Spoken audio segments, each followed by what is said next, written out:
Selamat mendengarkan podcast ini. Kebenaran firman Tuhan pada Minggu 23 Oktober 2022 diberi tema Persoalan sebagai anugerah. Dalam hidup ini tidak ada orang yang tidak pernah punya masalah. Setiap orang pasti akan menghadapi masalah. Ada 3 hal yang pasti dialami manusia. Yang pertama, masalah. Yang kedua, sakit. Lalu yang ketiga, proses penuaan menjadi mati atau meninggal dunia. Kita tidak bisa menghindarinya. Demikianlah fakta kehidupan yang kita bersama-sama alami dalam hidup ini. Jadi, jangan kita berpikir bisa hidup tanpa masalah. Jangan berpikir bahwa kita bisa menjalani hidup tanpa persoalan-persoalan yang rumit. Kita harus menyiapkan diri kita untuk menerima keadaan yang bermasalah. Kita harus siap menghadapi situasi yang sukar di dalam hidup ini. Saudaraku, dalam hidup ini kita juga akan menghadapi masalah-masalah yang besar, masalah-masalah yang rumit, yang Tuhan izinkan itu berlangsung dalam kurun waktu yang lama, tidak dalam waktu yang pendek. Dan rasanya kita tidak sanggup menyelesaikannya. Setiap kita akan menghadapi persoalan seperti ini. Persoalan berat yang kita tidak sanggup menyelesaikannya. Kita sudah putus asa rasanya. Masalah itu bisa tidak selesai dalam waktu yang singkat, tetapi akan selesai dalam waktu yang panjang. Dan Tuhan membiarkan atau mengizinkan hal itu terjadi kepada kita. Pertanyaannya adalah, mengapa Tuhan mengizinkan hal itu terjadi? Ada masalah berat yang kita tidak sanggup menanggulanginya dan tidak selesai dalam waktu yang singkat. Harus melalui perjalanan yang panjang. Bukan tidak mungkin, saat ini kita juga sedang menghadapi masalah berat atau masalah sukar yang kita tidak tahu bagaimana jalan keluarnya. Hal ini bisa merupakan masalah yang panjang, yang Tuhan mengizinkan hal itu terjadi dalam hidup kita. Dalam hidup ini, ada orang-orang yang diistimewakan Tuhan, orang-orang yang dikhususkan Tuhan untuk mengalami hal-hal seperti ini. Ketika kita menghadapi masalah rumit, sulit, berat, yang kita tidak mampu menyelesaikannya, dan itu harus dijalani, dialami, dihadapi dalam waktu yang panjang, Tuhan mengajarkan kepada kita untuk bergantung kepadanya. Kalau kita tidak mengalami keadaan seperti itu, sering orang menjadi sombong.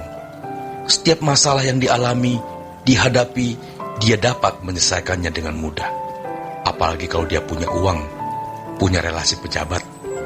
Lalu dengan uang serta relasi pejabat itu, dia bisa menyelesaikan, menanggulangi masalah-masalah yang ada.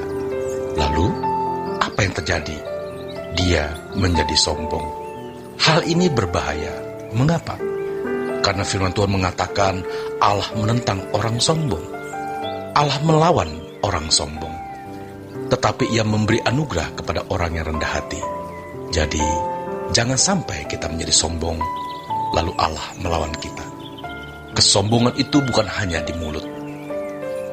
Jangan merasa kita tidak sombong karena mulut kita tidak mengucapkan kalimat-kalimat yang bernada atau berisi kesombongan. Jangan merasa rendah hati kalau mulut kita tidak mengucapkan kata-kata yang menunjukkan kesombongan. Jangan merasa rendah hati kalau kita tidak menunjukkan sikap perbuatan yang meninggikan diri. Ternyata dalam hati juga bisa ada kesombongan ketika merasa bisa hidup tanpa Tuhan. Ini hal yang berbahaya. Persoalan berat yang tidak bisa kita atasi sebenarnya dapat memicu dan membuka mata rohani kita untuk menyadari bahwa kita tidak berdaya. Ada orang-orang yang sukar bertobat karena merasa dirinya punya potensi, mampu menghadapi segala keadaan. Maka tidak heran Tuhan pun seperti tidak dibutuhkan. Hal ini mengerikan sekali. Saudaraku, kita tidak harus mengalami persoalan berat dan sukar baru kita menyadari bahwa kita membutuhkan Tuhan. Kalau ada orang yang diberi Tuhan karunia, kesempatan untuk mengalami persoalan-persoalan berat yang dia sendiri tidak mampu mengatasinya. Itu anugerah, itu berkat, supaya dia disadarkan bahwa hanya Tuhan yang dapat menolongnya dalam setiap persoalan. Tetapi kita tidak harus mengalami keadaan-keadaan yang sulit, yang sukar, baru menyadari bahwa kita tidak bisa berbuat apa-apa tanpa Tuhan. Sekarang ini kita mulai berkata, Tuhan, aku tak dapat berjalan sendiri. Hal ini yang kita harus lakukan dulu. Kita tidak harus mengalami keadaan parah, rumit, sulit, baru kita berkata, Tuhan, aku tak dapat berjalan sendiri.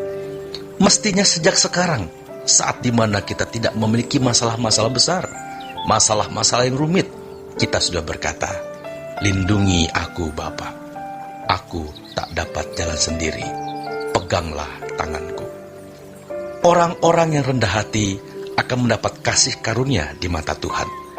Jadi, kalau orang sombong, mereka tidak akan diberkati Tuhan. Allah menentang orang-orang congkak dan memberi berkat, anugerah kepada orang-orang yang rendah hati. Kalau sekarang kita sedang dalam persoalan berat, dalam pergumulan berat, kita pandang Tuhan saja.